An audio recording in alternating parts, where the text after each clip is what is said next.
Gerek aşk sözleri düşmür dilimden. Yaşlılık beleymiş, peşman olursan.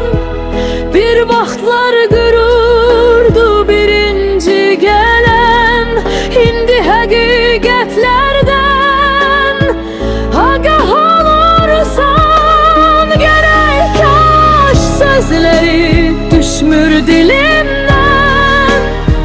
Yaşlılık beleymiş, peşman olursan. Bir vaxtlar gürürdü birinci gelen, indi həqiqətlərdən agah olursan. Sensizlik betermiş, kocattı beni.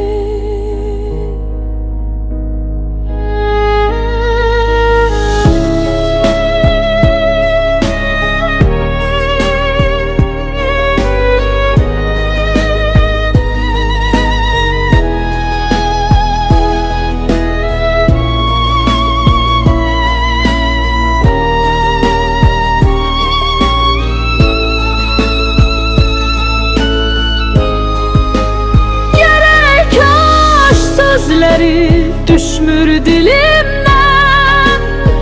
Yaşlılık beleymiş, peşman olursan. Bir vaxtlar gururdu birinci gelen, indi həqiqətlərdən agah olursan. Sensizlik betermiş, kocattı